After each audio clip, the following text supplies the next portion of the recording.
자, 이제 파트 10을 볼 건데요. 파트 9는 왜 건너뛰었냐? 파트 9는요. 지금 재무분석에서 파트 9가 현금흐름 분석이거든요. 그 현금흐름 분석이 별도의 또 챕터로 구성되어 있거든요. 그러니까 현금흐름 분석만 해가지고 한 뭐 8시간, 뭐 10시간 아마 할 거기 때문에 파트 9는 뒤에서 더 자세하게 공부하기로 하고요. 파트 10을 마지막으로 재무 분석을 마치도록 하겠습니다. 자, 기업 부실 예측입니다. 이 기업이 잘 나가고 있는 기업인지 못 나가고 있는 기업인지 그거를 예측하는 모형들을 몇 개 배울 거거든요. 일단 기업 부실에 대한 개념부터 좀 봐야겠죠. 자, 기업 부실은 어쨌든 기업이 망가진 건데 그 망가지는 그 원인이 뭐 여러 가지가 있다. 경제적 실패 또는 지급 불능 상태에 있는데 혹은 파산 선고를 받는 경우 다 뭐 기업 부실인데 원인은 수익보다 비용이 많을 때, 수익률보다 자본 비용이 많을 때, 투자 수익률보다 동일 업종의 평균 수익, 나의 투자 수익률이 다른 산업에 비해서 굉장히 낮을 때, 이럴 때 발생할 수 있겠죠. 무조건 이런 상황에서 기업 부실이 된다는 의미가 아니라 기업 부실이 발생할 수 있는 원인 간단하게 봤고요. 자, 그 과정에서 그 지급불능 상태를 두 가지로 구분하는 게 일단 여러분들이 여기서 체크해야 될 포인트입니다. 어느 게 더 안 좋은 거냐? 기술적과 실질적. 딱 봐도 실질적 지급불능 상태가 더 안 좋아 보이죠? 기술적 지급불능 상태는 일시적인 유동성 부족입니다. 그래서 내가 현금화를 잘 시키게 되면 그래도 어느 정도 벗어날 수 있어요. 정상으로 갈 수 있어요. 그런데 부채가 자산보다 지금 큰 상황이다. 자본 잠식 상태다. 라고 한다면 이때는 실질적 지급 불능 상태고요. 보통 이런 경우에 기업 부도로 가죠. 그냥 무조건 자본 잠식이라고 해가지고 기업 부도로 가는 건 아니지만 일반적으로 기업 부도로 갈 수밖에 없죠. 이렇게 실질적 지급 불능 상태가 되면 법정 관리. 법원에 가서 도와달라는 거예요. 우리 회사 좀 살려주세요. 이렇게 정상화로 갈 수도 있는데 회생. 법원에서 안 된대. 회생이 불가능하대. 그러면 파산 선고에 이를 수도 있습니다. 그 기업을 해산시키는 거죠. 됐습니까? 자, 이게 뭐 기업 불실과 관련된 기본적인 뭐 정의고요. 그러면 기업 부실인지 아닌지를 예측하는 모형을 이제 살펴볼 건데요. 단순 예측 모형이 있습니다. 이거는 그렇게 중요한 건 아니지만 그래도 좀 알아보죠. 이거는 암기예요. 비버의 예측 모형은요. 부실기업과 정상기업. 그러니까 과거 데이터를 바탕으로 해서 과거의 정상적인 기업들과 과거의 부실기업들을 표본으로 하고 프로파일 분석, 이원 분류 검정 이런 것들을 실시해서 재무비율의 기업 부실 예측 능력을 평가하는 모형이다. 즘주스키. 얘는 부실기업을 기준으로 해서 부실기업의 재무 특성들을 분석한 거예요. 부실기업은 왜 부실이 됐지? 재무비율은 그러면은 어느 정도 수준이 이게 부실이 된 거지? 그래서 정상기업들의 재무비율과 비교를 하는 방식인 거죠. 그렇게 해서 분석하는 모형이 즘주스키 예측 모형입니다. 이거는 그냥 암기사항이고요. 자, 이때 어떠한 요인에 의해서 기업이 부실이 됐는지 그 요인을 찾을 건데 그 요인을 우리는 재무분석에서 재무비율 위주로 배웠으니까 그 재무비율을 원인으로 해서 그 재무비율을 변수로 해서 기업이 부실되는지 부실되지 않고 정상기업인 건지 판별을 할 겁니다. 그때 그 재무비율을 하나만 이용한다. 단일별량. 여러 개 이용한다. 다별량입니다. 어렵지 않죠? 재무비율을 한 개만 이용해서 부실기업인지 아닌지 판단하는 거 단일별량 판별 모형이고요.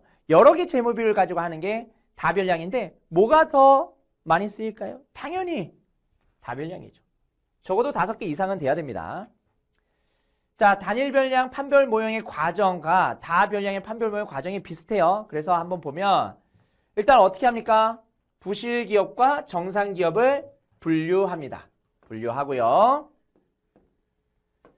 그 다음에 양집단을 잘 분류할 수 있는 재무 정보, 재무 비율을 선택합니다. 다별량에서는 2개 이상의 재무 정보를 선택하겠죠. 그 다음에 그거 가지고 판별 함수를 추정합니다. 판별 함수. 그러니까 우리가 함수식을 쓸 때 어떤 뭐 최종 값, 종속 변수, 어떤 최종 값을 우리가 쓸 때 재무 변수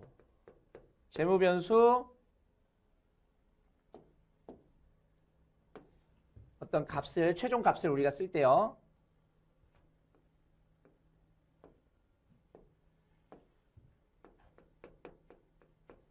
재무 변수가 있어요. 어떤 기업의 재무 변수. 그 기업의 재무 변수에서 어떤 알파 값을 곱해요. 뭐 베타 값이 될 수도 있고. 재무 변수 1. 그다음에 플러스 재무 변수 2 곱하기 알파 값. 자, 이렇게 해서 우리가 만약에 2개의 재무 변수를 이용해서 어떤 값을 산정한다. 그때 요 재무 변수는 그 기업이 가지고 있는 재무 변수 가져오면 되고요. 얘는 회계 분석을 통해서 한 요 정도의 민감도 값이 요 그 판별 모형에 어떤 공통적으로 적용할 수 있는 어떤 공통 요인이야. 그래서 요 값은 모형에 따라서 좀 다를 수 있겠지만, 그러니까 모형이 잘 만들어질수록 이 값이 굉장히 신뢰성이 있을 겁니다. 어쨌든 A기업 재무 변수 한번 넣어봐요. 1번 변수 뭐 유동 비율, 뭐 부채 비율 넣어요. 그래서 값 구해요. 그 값이 어떤 기준치에 미달하게 되면 부실기업. A기업, B기업의 재무 변수 넣어봐요. B기업의 유동 비율, B기업의 부채 비율 넣어봐요. 그래서 값을 구해요. 어떤 기준치를 상회해. 그러면 정상기업. 이렇게 분류를 하는 게 지금 여기서 하는 예측 모형이에요. 그래서 통계학적 방법을 이용하고요. 회계 분석도 이용해요. 그래서 자세한 거는 설명드리면 좀 오래 걸리기 때문에 뭐 이런 식으로 하는구나 정도. 단일 변량은 단일 변수, 다별량은 여러 가지 변수를 이용하는구나 생각하시면 되겠습니다. 그래서 판별 함수를 추정을 하고요. 여기서. 자, 그런데 문제에서 1종 오류와 2종 오류 이렇게 나올 수도 있거든요. 내가 판별을 잘했는지 못했는지 그거를 사후에는 알 수 있을 것 같아요. 내가 정상으로 분류했어. 근데 실제는 부실해. 그러면 그거를 1종이라고 부르고요. 실제는 정상인데 내가 부실로 분류해가지고 이거를 부실기업을 처리했어. 그거를 2종 오류라고 분류를 합니다. 이거는 그냥 암기사항이고요. 그 다음에 뭐 예측 정확도 검증하고 이런 것들을 하시면 되고, 다별량 판별 모형 같은 경우에는 판별 함수를 추정을 한다. 그런 다음에 점수를 매겨서 Z평점 점수를 매겨서 그 점수에 미달하면 부실, 그 점수 이상이면 정상, 이런 식으로 판단하는 모형이 다별량 판별 모형이고요. 그 다별량 판별 모형이 뒤에 좀 나와요. 자, 기업 부실 판별 모형이 여러 가지가 있는데요. 그 여러 가지 것들을 좀 암기하시면 좋을 것 같습니다. 그냥 어떤 재무 비율을 활용했냐 요거까지 물어보기는 해요. 그래서 그것도 암기하시면 좋은데 각 그 판별 모형이 뭔지 그 정도는 좀 알고 있어야 됩니다. 일단 첫 번째, 가장 많이 쓰이는 겁니다. 암기하기 싫더라도 얘는 암기하세요. Z스코어는 뭘 암기하냐? 일단 알트만이 만든 거고요. 33개까지, 뭐 요 숫자는 뭐 암기 안 해도 될 것 같은데, 그러니까 정상적인 기업과 비정상적인 기업, 파산한 기업을 표본으로 해서 모형을 만든 거예요. 이러한 변수들을 통해 가지고 판별 모형을 만들어서 각각의 변수들을 집어넣었더니 얘네들은 점수가 낮게 나왔고 얘네들은 점수가 높게 나오게끔 만드는 거죠. 그렇게끔 만드는 거죠. 그때 어떤 변수, 어떤 별량을 넣냐? 자, 요 5가지 암기입니다. 첫 번째, 순운전자산 구성 비율이죠. 순운전자분 비율. 두 번째는 이익잉여금 구성 비율이죠. 총자산에서. 세 번째, 총자산 영업이익률이죠. 네 번째, 이거는 자기자본 시장가치 나누기 총부채니까 우리가 배웠던 비율은 아니에요. 근데 이거는 시장가치 모형이죠. 시장가치. 그래서 시장가치, 자기자본 시장가치 나누기 총부채. 부채 비율의 역수인데 그때 자기자본을 시장가치로 쓴 겁니다. 그리고 매출액 나누기 총자산. 이거는 총자산 회전율이죠. 요 네 번째 것만 우리가 안 배웠고 나머지 것들은 그래도 우리가 정의할 수 있어요. 요 다섯 가지 변수를 이용해서 만든 모형이 Z스코어다. Z스코어 모형을 변형한 거, Z-스코어. 얘는 비상장 기업입니다. 비상장 기업의 부실 예측을 위해서 만든 거고요.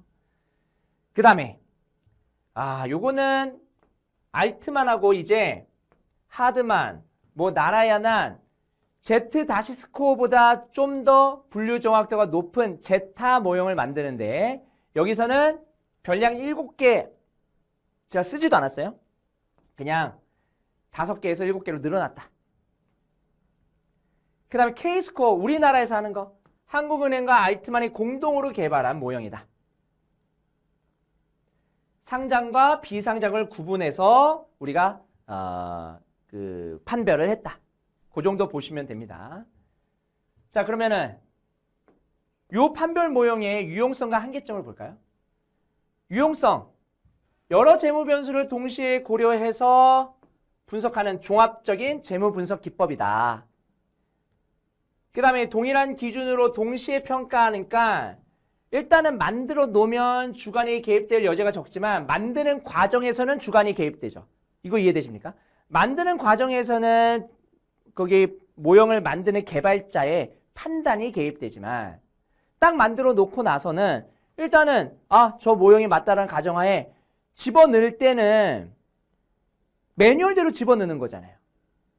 그러면 만들고 난 후에는 주관이 개입될 여지가 적다. 이렇게 얘기할 수 있겠죠. 한계점은요. 과거의 재무 자료를 이용하기 때문에 현재 상황을 반영할 수가 없다. 기업 환경이 변하는 것을 이거를 반영하기가 쉽지 않다. 그렇죠? 그 다음에 어떤 재무 변수가 최적인가? 이거를 산정하기가 굉장히 어렵다. 그래서 산정하는 과정에서는 객관적으로 산정하기가 쉽지가 않다는 거고요. 재무 비율만 이용했기 때문에 정량적인 것만 이용해서 정성적인 어떤 자료들은 무시했다.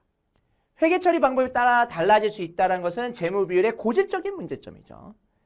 자, 마지막에 배웠던 거를 한번 정리를 좀 해야 될 것 같아요. 여기 보시면 일단 판별 모형이 4가지가 나오는데요. Z스코어는 일단 알트만이 발명했고 5개의 별량이고요. 그 별량 5가지 암기하시면 되겠습니다. 그 다음에 비상장 기업의 부실 예측을 위해서 Z-스코어, Z스코어를 변형했다. Z-스코어가 있고 그 다음에 제타 모형이 있는데 제타 모형은 Z-스코어를 좀 더 변형해서 표본을 많이 설정했고 별량 7개. K스코어는 한국은행과 알트만이 공동으로 개발했는데 중요점, 상장기업과 비상장기업을 구분할 수 있다. 자, 이러한 판별 모형의 유용성은요. 여러 재무 변수를 동시에 고려하는 종합적인 재무 분석이고 주관이 개입될 여지, 즉 만들고 난 후에 주관이 개입될 여지가 적지만 한계점, 기업 환경 변화에 대해서 반영하기가 좀 어렵다. 그 다음에 어떤 재무 변수가 최적인가에 대한 객관적 산정 기준과 이론적 근거가 불명확하고 비회계적 자료 고려하지 않았고요. 회계 처리 방법에 따라서 달라질 수 있다. 이 정도 보시면 되고요. 문제 보도록 하겠습니다. 자, 아까 우리 Z스코어 기억나십니까? 여러 가지 재무 비율 중에서 5개 비율을 선정했거든요. 알트만이. Z스코어예요. 그 5개의 재무 비율이 아닌 거. 일단 총자산 회전율 있었죠. 총자산에서 유동자산의 구성 비중이 있었습니까? 없었죠. 대신에 뭐가 있었어요? 순운전자분 있었죠. 순운전자분. 2번이 틀렸고요.